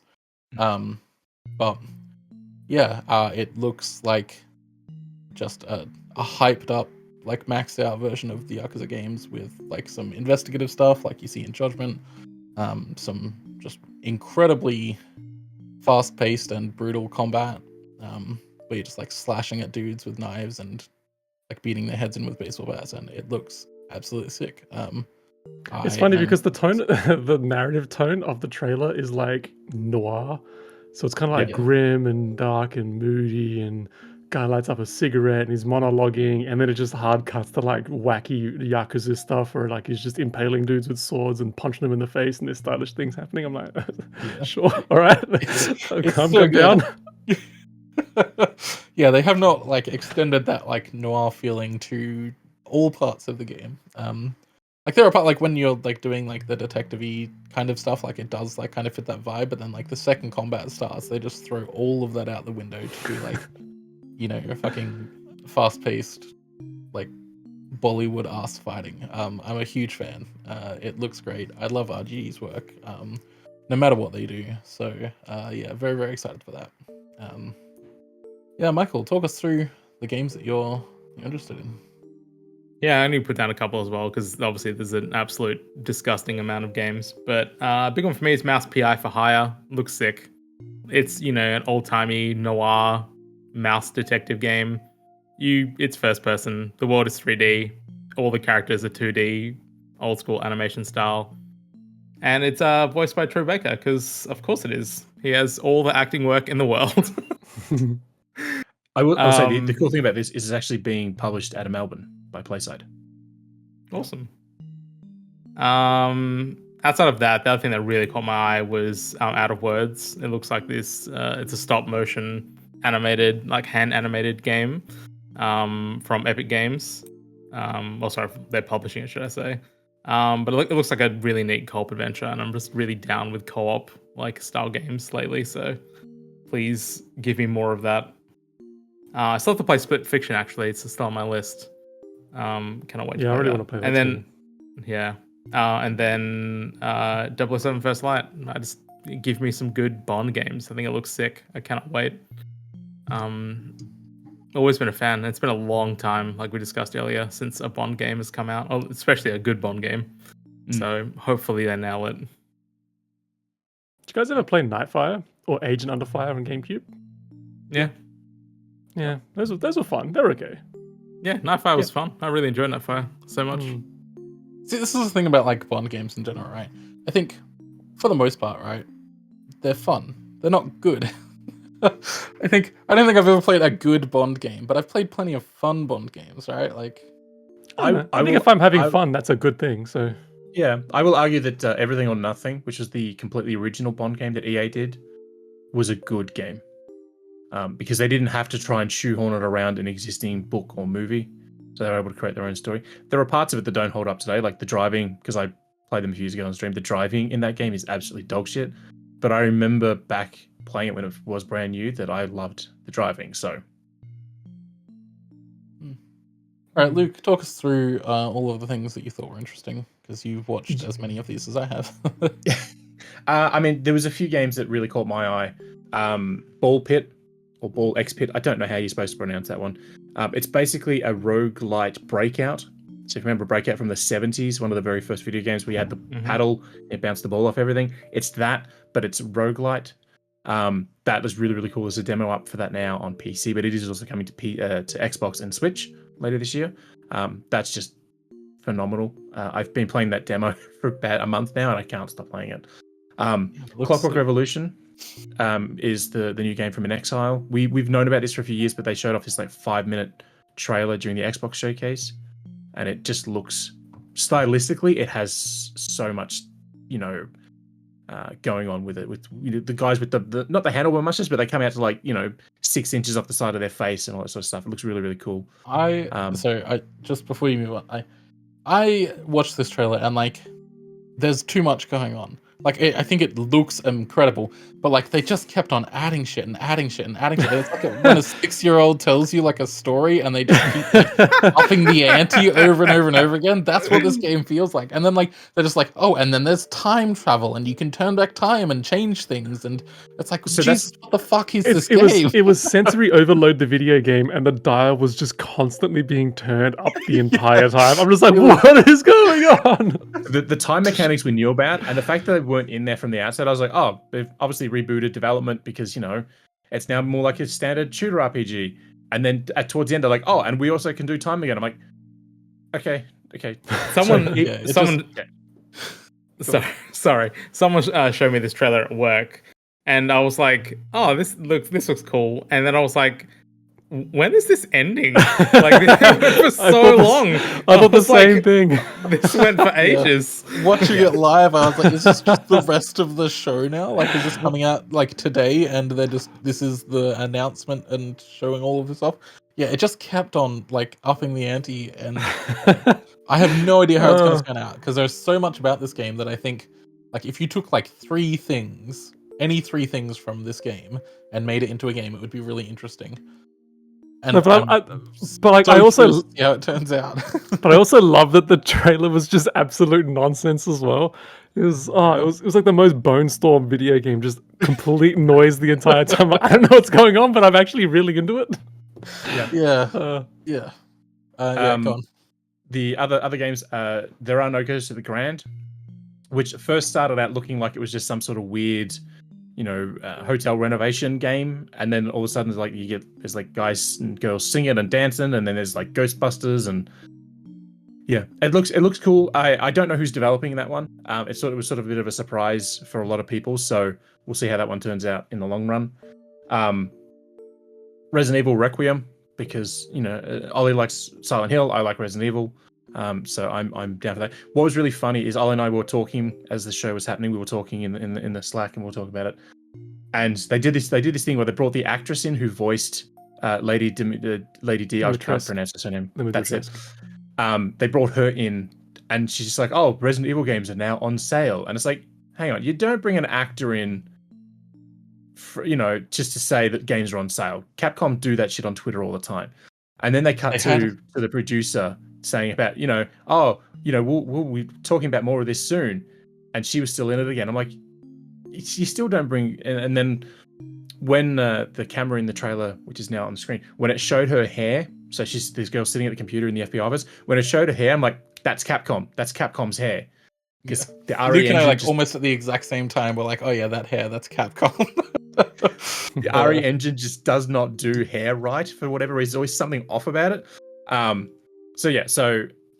it's the main playable character is the daughter of one of the playable characters from Resident Evil Outbreak from the PS2. So it's bringing back some old things in it, which is really cool. The only thing going back to Raccoon City, right? Like that's yeah. But what was the funniest thing about the reveal of that was that they started the presentation at the very beginning being like, "Oh, please be excited for the next Resident Evil game. We have nothing to say right now. We'll get back in touch with you like at some later point or whatever." Yeah, and we need a little bit more time before we can show it to you. And then it was like literally like half an hour later. It was a complete bait and switch. I do appreciate that. There was also another one from the the Keighley presentation that I'll come back to later on. But I was going to say they did the same thing the other one did. But I'm keen for Resident Evil, and that's out in February, which is really, really soon. So that's good. And then the last game that really caught my eyes is called Fading Echo, and it's this reality bending action adventure game, but your character can turn into water. So your regular combat, punching, jumping, all that, but then you can turn into water to dive through fences and all that sort of stuff. But if you're in water form and you hit like a heat source, you'll become steam, so you can then float around. And if you hit something that's cold, you'll turn to ice, so you can like get more weight and all that. So I need to see more on that one, but it does look pretty cool. So and Angelo, talk us through. Yeah, so I'll just go back to what I was mentioning before. So like, this isn't a game that I'm looking forward to because I do not give a crap about a Deadpool VR game. But I did really enjoy yet another bait and switch where Keighley was like, oh, something about not announcing a Silk Song thing, and then instead they just hard cut to Deadpool VR. I'm like, oh, that's very, very good. That was a good moment. I had a good chuckle about that. Okay, that's not the one I thought you were thinking of. I thought you were thinking of another one, but okay. Oh, what was the one that you were thinking of then? Super Meat Boy. Oh, right, yeah. Okay, well, I'll start with that then. So yeah, I'm super excited for Super Meat Boy. I played the absolute balls off of the first one, like when it originally came out, not the re-release that like took out half the good soundtrack. But yeah, really, really keen on this one. I don't know how it's going to go being in 3D though. I'm watching it thinking, oh yeah, this is Super Meat Boy, but in a way more like anger-inducing and confusing sort of perspective. But still like, has the essence of Meat Boy, so I'm super keen on that. 007 First Light as well, as Michael mentioned. I'm always down for just a fun, like balls to the walls, over the top action game. And I've always enjoyed. I won't say always enjoyed. There have been many Bond games that I have enjoyed, and I'm hoping that this kind of comes back to that. And I really like the Hitman games as well. I really think that IO Interactive just kind of has been knocking it out of the park over the last few years. And when I heard that they were doing a 007 games, like it just sounded like the absolute perfect fit. I think it should be fantastic. We'll see how we go. Well, the thing with the Bond game too is that it wasn't that the Bond people came to IO and said, "Hey, can you make us a game?" The people at IO came up with the idea of a Bond game. Yeah. And they went and pitched it to the Bond producers and had to convince them that it was. And when they showed them, the Bond producers went, "Yes, you're on the money. You can make the game." So which is how it used to be, even like So, but just the fact that these guys are like confident enough that they went to the people who make Bond and said, "Hey, we think we've got a great story and a great game that we can make." Yeah. So, another one that I'm really excited for is Ratatan. We finally got to see more about that game. I actually just introduced my partner to Patapon last week, and she's like, "Oh, this is great! Like, is there like a new version coming out that we can have play on like Switch, for example. Because so we're playing it on PS5, the PlayStation Plus versions, and the sound delay between my television and my sound system is just horrendous. And you don't notice it until you actually try to play a rhythm game. So trying to play Patapon on that was really difficult. But playing something like Ratatan on like a Steam Deck or even Switch 2, where there should be no delay, would be way more enjoyable. But this game looks so good. The characters look amazing. The environments look really bright and colorful. The music again is super catchy. So it seems to have all the hallmarks of a fun Patapon game. So I'm really keen for Ratatan. There's a demo for that out too now on PC. Yeah. Scott Pilgrim EX, I love a good brawler. So, and I really like the first Scott Pilgrim game. So this seems to be like a bit of a sequel to the Scott Pilgrim games, but I think is it the vegans who are the main antagonists in this one or something? Like they're the ones who have the superpowers in the original story, like even more superpower-ish. I think it's something to do with them in this game, so it looks kind of fun. Luke mentioned Lego Voyages before. Really excited for that one. I'm always on the lookout for a good fun 2-player co-op game that we can play on the couch together. So that looks great. And because I do fancy a good horror game that's it can be scary, but it's just mostly just full of the most effed up imagery that you can imagine. Is that the baby kicking one? Yeah. The like weird zombie alien baby things that you just punt. Yeah, I'm so into that. Into baby punting. So yeah, that's me. You're into baby punting and stomping you're into baby punting. Yeah, why not? God, thank God Angelo doesn't work with anybody under the age of 18. That would be not anymore. He used to. That's now why he loves baby punting and stomping. Yeah, it was legally not allowed to work with children anymore. It was a real conflict of interest. Yeah. All right, let's talk about the games that we're playing, because it's been a long while since we've done that, and we have a new console to play things on. So, I will start. I've been playing a lot of Switch 2 games and a lot of Switch games, just in general, and a lot of non-Switch games. It's been a busy time, but the big one for me recently has been Survival Kids, which was a Switch 2 launch game and an exclusive. Made by Unity, of all people. Yeah, not made in Unity, but made by Unity. Which is wild. But it's a really interesting game. It uses the mechanics of a survival crafting game, so like chopping down trees and turning them into stuff, to do like little discrete puzzle level things, where you're like timed and you have to do challenges, and it's a really, really interesting game. It's got co-op. It's kind of everything is completable solo. It feels better co-op, but then it also doesn't feel quite like the puzzles are designed for co-op either, because they all have to be completable solo. So it has like a little bit of dissonance in that regard, but it is a really, really good game to play with friends. I played it with a couple of my coworkers, and it kind of has that human fall flat kind of thing, where it's like the physics are like just kind of goofy enough that like it gets really funny at times. So yeah, it's a really interesting game, and it has game share, local game share to Switch ones, which works flawlessly. I hadn't been able to test that out on anything else until Survival Kids, and goddamn, it really it works. It's exactly like the Wii U gamepad. Like it streams a completely separate video stream to a Switch one, and it works as if it was native. It is bonkers that Nintendo managed to get that working as well as it did. But they had to find something to do with that Wii U tech they made. Yeah. But yeah, it does work exceptionally well. So yeah, I've been playing a lot of that. I've been playing a lot of Yu-Gi-Oh! Master Duel, as per usual. I've actually been playing that on Switch 2 because it hasn't been updated for Switch 2 yet.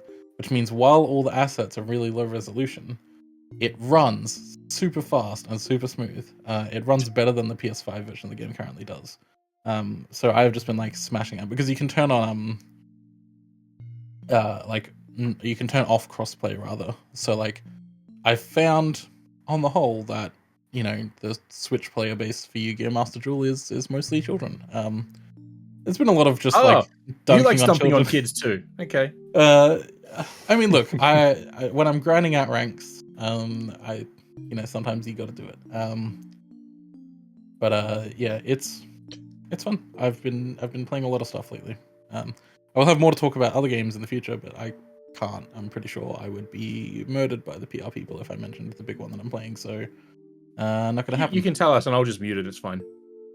Will you remember to mute it? Yeah.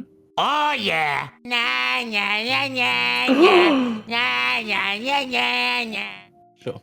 But yeah, Michael, what have you been playing lately? Not much. Just said I have a really, really busy work month this month, so that's coming to an end soon, which would be great. But really, realistically, it is just Mario Kart World, which has been great, and World Tour, which I've basically completed, bar one. You mean what? One Welcome bullshit mission. So, sorry? You said World Tour. Oh, welcome to us. Sorry. World You Tour. typed that Same. earlier as well. You typed. I World did. Tour. My brain just was like, because I typed Mario Kart World, and then my brain just auto completed into World Tour. Yeah, that last challenge is just dumb. I only tried it for maybe 900 30 times. minutes. Yeah, which is a lot of retries, but it's just, my God, I don't know who has the dexterity on both hands and the ability to cross your eyes just completely chameleon style to watch two separate fields to do this. So yeah, like I said in the last podcast, I might just need to get someone over and each person plays one hand. Fair enough. Luke, what have you been playing? There's a lot on that list. Yeah, it's mostly just Switch 2 stuff. Apart from Mario Kart World, the game that I put the most time into is Tears of the Kingdom, Breath of the Wild, replaying the Switch 2 versions of those. Just trying out Zelda Notes. And I said during the last show, the phone app doesn't rotate, so Zelda Notes sucks on the phone. But I remember Nintendo, the Switch app is on the iPad, and that does actually rotate. So if you have Zelda Notes on the iPad, you get a full big map on the screen on your iPad. So that's been helpful. That's a good way to do it. I hadn't thought of that. That's a good idea. Yeah, I just because I was going to have my phone sitting in front of me, and I was like, oh shit, I just put it on charge. I'll put the app on the iPad and I'll just use that, and then it rotated. So that was really good. I have noticed, even though some of the stuff in the Zelda games looks great, there's a shit ton of loading issues. There's a lot of pop-up issues, especially in Tears of the Kingdom in the void, whatever they call it, down below. There's a lot of pop-in of objects in the distance. But even still, on the grounds, I've got clips of me landing, paragliding down onto grassy hills, and then all of a sudden all these flowers start popping up around me, and as I run forward, they still pop up. And I'm not talking 30 meters ahead of the character. I'm talking 2 meters ahead of the character. It's Are you playing from the cartridge or no digital, installed to the console. So I guess it's it's a weird just thing. a loading order thing where it just doesn't stream in those things at the higher rate and it does it at the lower rate instead. Who knows? Yeah, so I get why, and it's but it's just of all the this is the Switch 2 edition. It's supposed to be the best version of the game now, and it's there's more visual issues in this one. Obviously not performance wise, but just visual pop-in issues that bother me. And I will say too, going back to the Breath of the Wild, because I haven't played that in 6 years.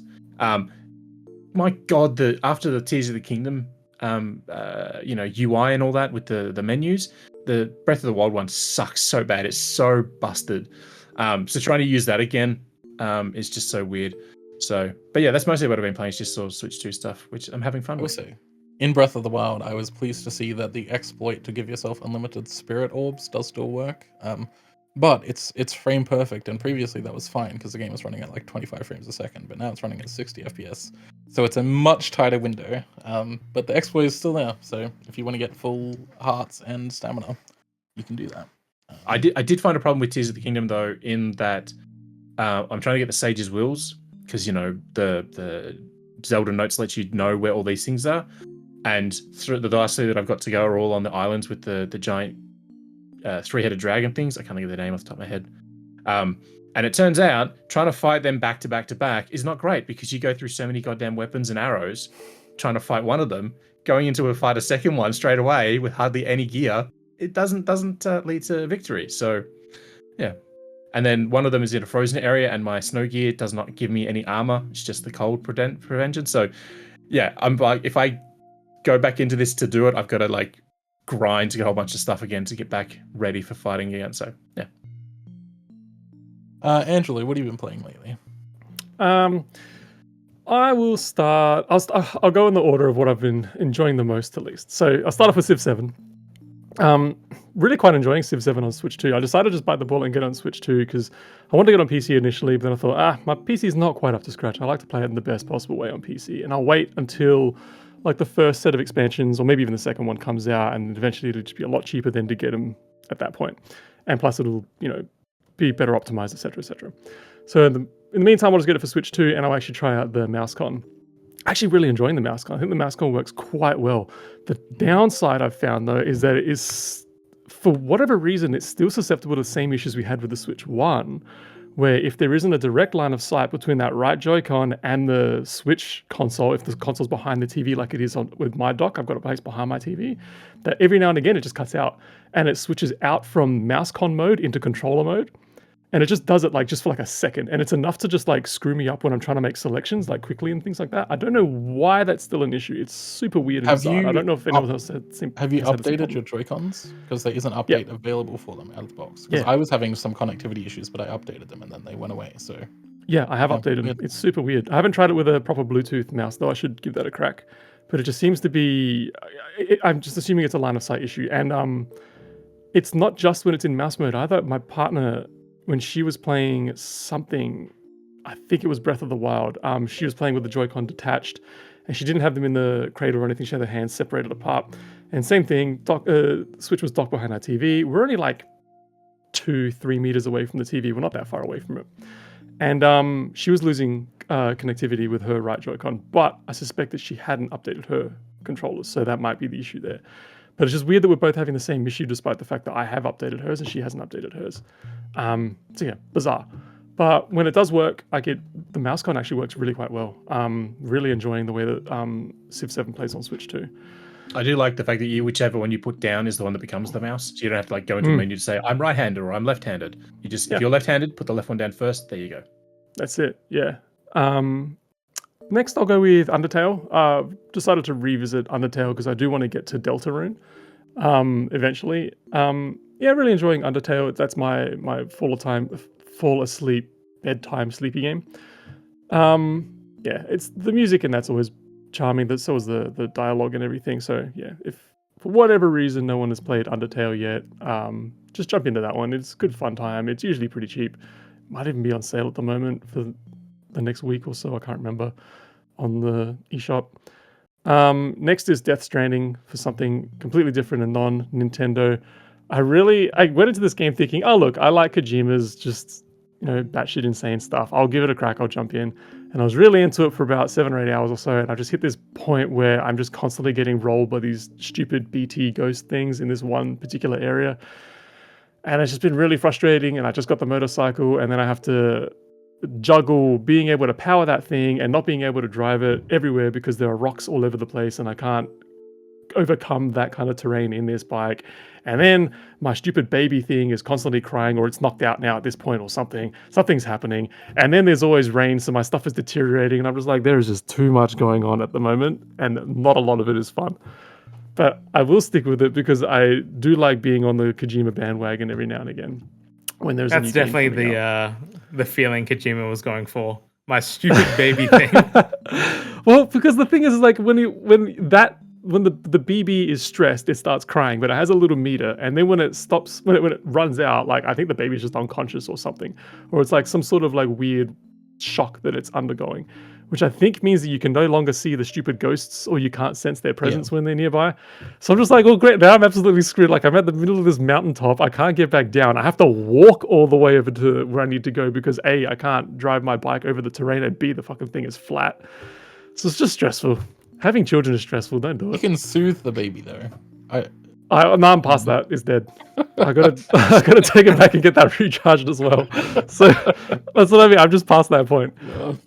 And then I've just been trying to play Golden Sun on the Switch. And I say try to play because that game is just old and it's just not fun to play anymore. I'm sorry to say. I've tried. I remember playing it when it roughly around when it first came out, and it was when I got the Game Boy player for my GameCube, and I was super into it. I'm like, hell yeah, Golden Sun, loved it. And I remember really loving it when I played it. I don't remember anything about it though. And as soon as I booted it up on the Switch over the GBA app, I was playing. I'm like, oh yeah, I remember this. I remember like all this stuff happening, but I forgot how dark the beginning sequence was.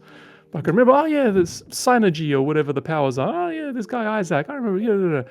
And then I try to get out of the first village, and I'm like, man, everyone is so talky, and everything is boring, and I don't know what I'm doing, and the art style is kind of bland, and so yeah, it was definitely a really unappealing start. That's for sure. Yeah, I definitely remember looking at it very, like, from what I can remember very vaguely, looking at it with rose-tinted glasses, and coming back to it now with the beer goggles taken off, and I'm just kind of like, oh. Okay, this is going to be a bit of an uphill battle to get into. But we'll see. I'll stick with it and play for a few more hours and see how I feel. Sure. Alrighty. Well, moving on to 20 questions then. Angelo, it is your time to be the person. We came up with a term for that, right? There's an official name. Game Master. You're the Game Master. Captain N, baby. Because it's literally Nintendo Game Master. There was a whole TV show about it. It just made sense to... Yeah. We should all get the NES light gun and just have it up whenever it is our turn. But then we have to find 4 NES light guns. So I'm not kidding. I was at ready to go. I was at dinner during the week with Bethesda, and there was a cash converters on the way to it, so I ducked in to see what they had, because I always like to see what some cash converters have. Yeah. And they had an NES Zapper in the box, and they wanted $129 for it. And I went, oof, $129 is a bit steep, even though it's in a box. Ever seen a box Zapper in my life? I would probably buy it for $129. Yeah, I don't think that's too bad. In my brain, Zappers came with the console. Like, I didn't know anyone who bought a Zapper like separately. They just came with an S. See, I was a cool kid. I had the Sega Master System 2 Zapper pistol thingy, so I could always just bring that in. But yeah, Zapper though, like when adjusted for inflation, Luke, you'd find that would actually be cheaper than retail back in the 80s. Probably. Anyway, but yeah, I saw it and I was like, oh yeah. Okay, we need to stop talking about this and actually do 20 questions. All right, let's go. Michael, do you want to hit us with the usual? Yep. Did this game release on or after January 1st, 2010? No, it didn't. It's so good, man. Every time. Alright, did this release on or after January 1st, 2000? No. Oh, what oldie? 80s or 90s? Maybe 70s, did this release... you never know. Yeah. Did this game release on a Nintendo home console? No. Oh. Handheld. So, I mean, it could be Game & Watch, but, you know. So it's either... before 2000 for Game Boy, essentially. Yeah. Did this game release on or after January 1st, 1990? Yes. Okay, cool. In the 90s at least. It's Game Boy Color, Virtual Boy. Hey, had a Virtual Boy game yet? Virtual Boy? I don't think we've had a Virtual Boy game Virtual yet. Boy.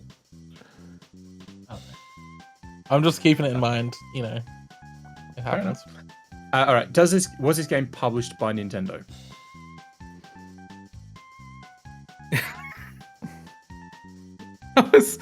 I'm gonna. Sorry. Why is that so hard to answer? I'll say a no and a half. I'm guessing it's one of those ones that was like published by Nintendo in some regions and then published by somebody else in a different region. There you go. All right. Yeah, I'll rephrase it then. Was this game published by Nintendo in Australia? Oh, okay. It's still the same answer. Yeah, I would. There's not very much information about like early Australian 90s publishing rights, so like yeah. That wouldn't even have an answer more likely. If you said the US, I could give you an answer. Let's not. It doesn't really matter. It's probably not going to help us in the grand scheme of probably things. Not. Fair enough. But if it was sort of published by them, that makes me think something like a Square Enix game or a Square game back then. I wouldn't hold on to that answer. I think we should keep it as numbered, but I wouldn't hold on to that one at all. Okay.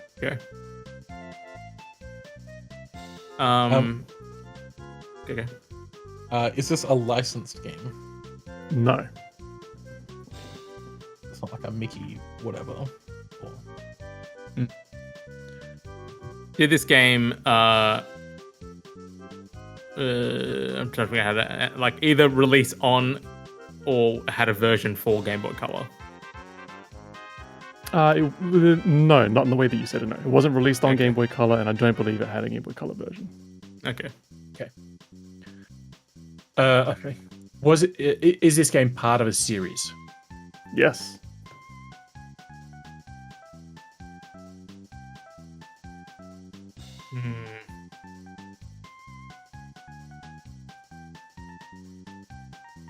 Not a licensed game, part of a series, published by Nintendo in the US, maybe, question marks.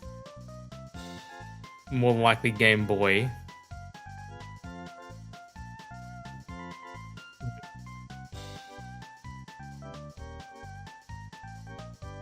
Sorry, was it part of a series or it wasn't? It was, yes. Okay.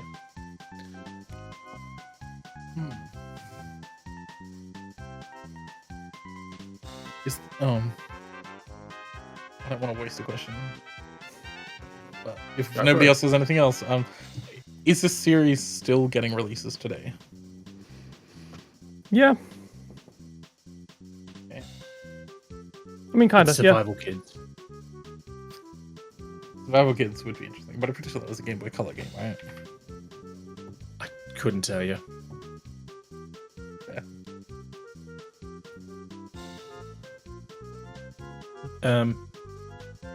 Okay.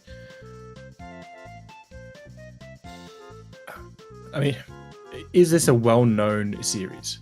Yes. It's 10 down. So it's not like some random thing we've never heard of before, but somehow manages to have 17 games going.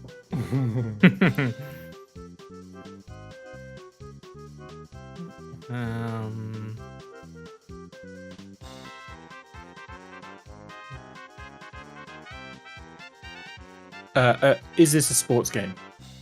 No.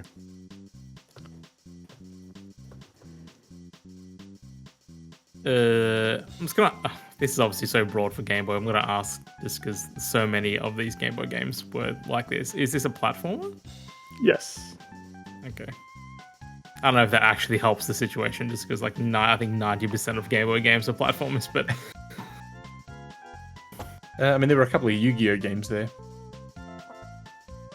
True. Okay, so platformer game.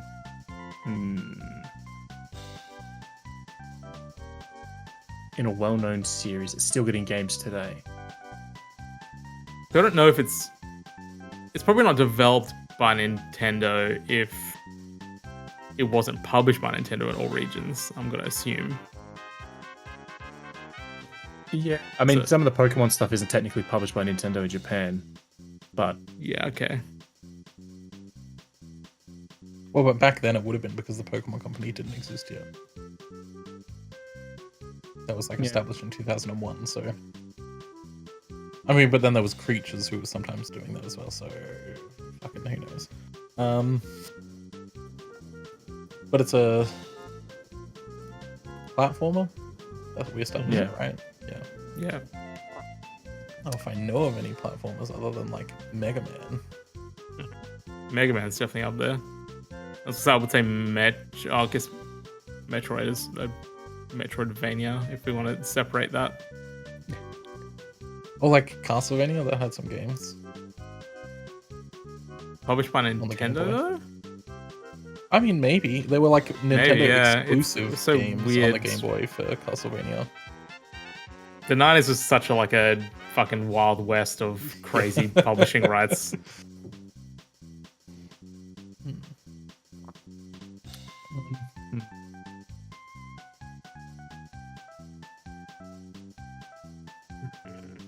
because it's also a well-known series, which is the part that I'm struggling with, because it's like well-known platformers on Game Boy. My mind just keeps going to Mario. I don't recall saying it was a well-known series. I asked if it was a well-known series. You You said literally yes. asked if it That was a- that was Did you? a Did you? little question. Did you? Okay, never mind. Figure that. I had a brain fart. remember you saying if it was in a series. I can't remember if you said well-known series. Okay. Yeah, it was one of the ones that we did ask, and you Okay, did say never it mind. was, so I'm an idiot. Scrap Because that. that's what I said. Because I said at least it's not one of those ones that's like we've never heard of, but has some house has 17 games. Oh yeah, you did too. Yep. Yes. But yeah, so Beautiful. but my mind keeps going to Mario. But I'm just trying to think now on platformers made for Game Boy. No chance that a Mario game, like a Mario, wasn't published by Nintendo literally worldwide. Mario is typing. Mario is missing. okay. Yeah, but a those- platformer. A platform. Mario is missing is played from a side-scrolling perspective, so. But that's not on Game Boy, so it's fine. I was trying to think of like other like platform games that even existed back then. I know that's what I mean. That that are well known. That's the big one. Like Yeah. I'm sure there's like a billion other like platform games that I've never fucking heard of, but So you haven't asked any questions to do with like the series itself. So help nail that down. Developer.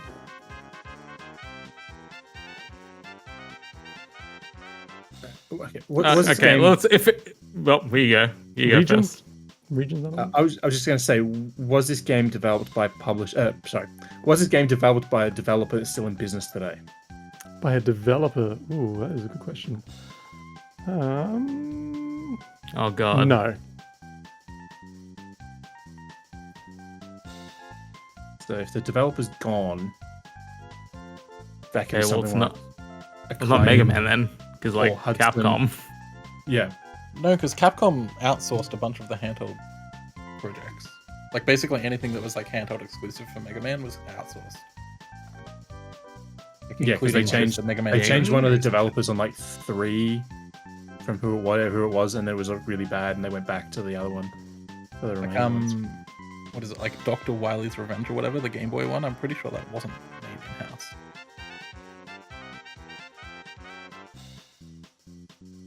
Okay.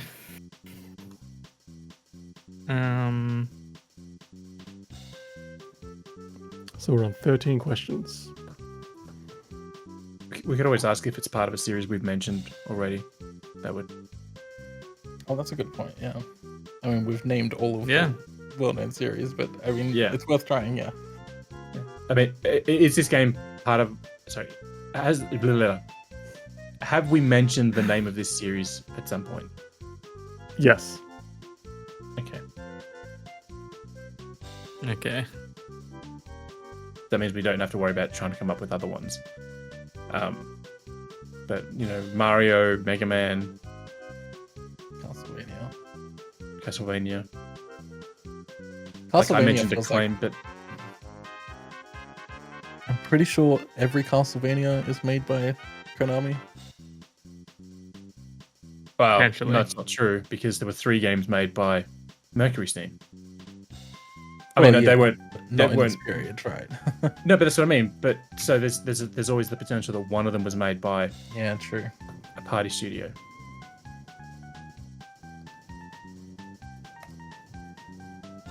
Hmm.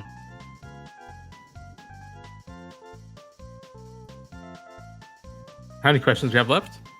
5 questions and a guess. So you've got 14. Is this game in the Mega Man universe? Yes. Okay, there you go. I was thinking I'll ask if this game features the name of the protagonist, the antagonist title. Yeah, Dr. I Wily's mean, if Revenge. it's Dr. Wily's Revenge, that's the only Game Boy one that I know. So if it's not that, I can't help at all. Yeah, What is the other only other Mega ones Man? like 1 through 5. Yeah, like the earlier Mega Mans. It's only does the title of this game feature the antagonist of the series? No. God. Okay, so if it's not Dr. Wily's Revenge, it's literally just Mega Man 1 through 5, right?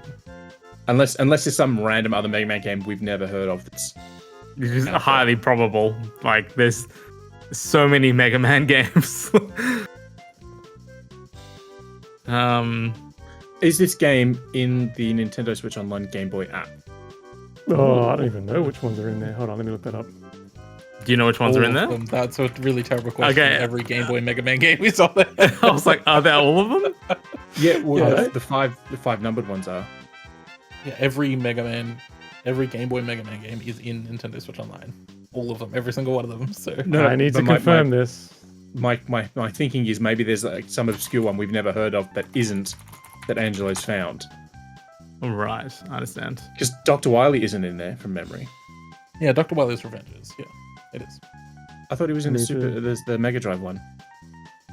No, that's the Wily Wars. Yeah, which is like a remake of 1, 2, and 3. Yes, it is in there. Okay. Yeah. 'cause So that's all of them are. 18? 18 questions? It's Is like that right? Confirm. Mega Man So 2 questions and a guess to go. Okay. So 17 then. Okay, 17. Mega Man 3. I just don't know. Oh my god. Does this title feature an odd number in its name? Yes. Okay, so it's like 3 or 5. Because Mega Man 1 didn't have the number. That's 3 or 5. Fucking. And it's got So- one question and a guess. Okay. So this is where we start. Does this title? Can this title's number be multiplied to make 12? Oh. Does the title of this game only feature... I'm trying to remember how to word this. Only feature one type of Roman numeral. So, like, if it's a V or an I, right? It only Correct. features It's- one of those. As in like a single character.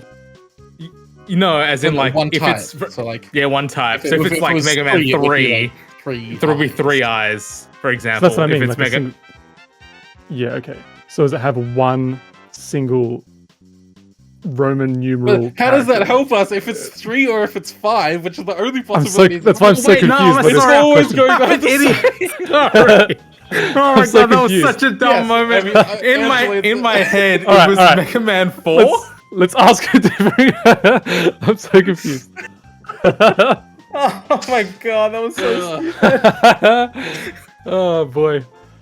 Oh Jesus. I that was amazing. genuinely in my brain I was like, yeah, Mega Man 3, Mega Man 4, that's easy. Slam dunk. Okay, no, I rescind my dumb question. Oh, goodness me. Could try asking me something about the game itself. Yeah, that's a Yeah, good if I thought. knew anything Oh, yeah, about the sure. game. Oh, okay, we can definitely cheese it. Like, I just don't want to. You can just ask if it's the 3rd in the series or like the 5th in a series. What if there's something stupid, right? Like where they never did like Mega Man 2 and then it's just like Mega Man 3, 4, and 5, right? Like, and then it's the 4th in the series, but it's called Mega Man 5. I don't Right? know. I think the only thing that I remember, I think Mega Man 3 is the one that has Snake Man in it. That's the best that I've got. I'm like 70% sure that Mega Man 3 has Snake Man in it.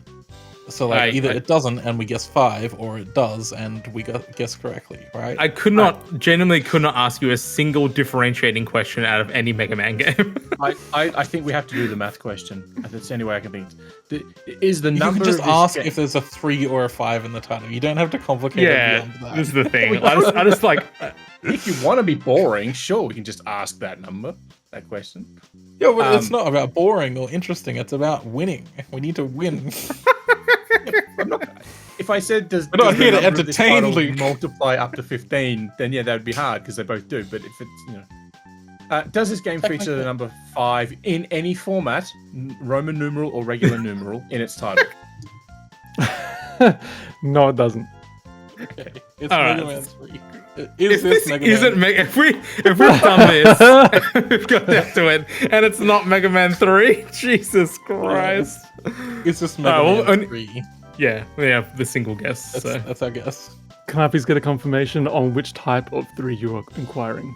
It's 3 eyes, because that's what they did with Mega Man. I'm pretty sure it's there 3 eyes. Unless they did it separately for the Game Boy versions, in which case we're fucked anyway. So, released in Japan in 1992, December 1992, released in North America in 1993, and released in Europe. No, sorry, I'll start that again. Released in Japan in 1992, North America 1992 as well, in Europe in 1993. There we go. Published by Capcom, I'm guessing in most regions, but published by Nintendo in Europe. Developed by Minakuchi Engineering for Capcom. Okay. It is the action platformer Mega Man Roman numeral 3. Oh my god, thank Yeah, I god. thought you were about to say 5 for a second. Are you fucking kidding me? I thought there was going to be some weird offbeat like one that has like some other title in it that is like not Dr. Wily's Revenge, some other like lame antagonist that we've never heard of. No. Does it have Snake Man in it? Mega Is that Man's correct? Nine I'm thinking about Revenge. that. I mean, I don't have the list of the Robot Masters in here. It has a Mega Man killer called Punk, and there is a snake on the cover. I don't know if that is Snake Man though, or like some sort of lizard thing. But yeah. I'm looking it up now. I need to know. But yeah, I just decided to really try to throw you guys a curveball because the general consensus seems to be that I give you guys easier ones. So I tried to give you something a little more challenging, and I just. I mean, a game that has like 48 different entries Yes. on one console is hard. Snake Man is in Mega Man 3. But I also had confidence that you guys would have at least knuckled down that it was a Mega Man game on the Game Boy. I was impressed that you were able to single it out though. But yeah, when you asked does it have like the same numerical Roman numeral character or something, I'm like, how do I ask? What are you asking me? In my head, I was like, yeah, there's 3 eyes, and then the other one has an I and a V, because obviously. And I just... Slam dunk. Jesus, that could have really cooked us big time. Oh, that was so good. Really, if I hadn't realized that it would be the same regardless, if Angelo had just said, yes, it only has 1, we could have just fucked ourselves completely, right? Yeah. Like, Well, because I mean, the way he said to be it, fair though, we would have guessed Mega Man 3, so... yeah. Well, see, but that's what I was confused because when the way you were wording it, I interpreted it as does it have a singular Roman numeral character in Yeah, it? So I understand. And that's why I was like, Yeah. 3 I. So that's 3 of them. So I'm like, well, no, it does have multiples, and that's I was almost about to give you the wrong answer. So, yes, that was fun. That was good. Alrighty. Had you guys That on your was tippy good, toes yeah. with that one. I liked it. Alrighty. Well, that about wraps up this episode of the Vookcast. Be sure to visit the site, Vooks.net, for your Nintendo news, reviews, and everything in between. If you're listening to this on audio, we also did a video-only episode right after the Switch 2 release. So go and check that out. We're just not doing an audio version of that. So the only place you can watch it is on YouTube. Yeah, you can follow the site on Blue Sky, which is at Vooks.net, or jump on over to our Discord at bit.ly/VooksDiscord. You can find all of our social information and links for all the stories covered in this episode in the episode notes on whatever platform you're listening to.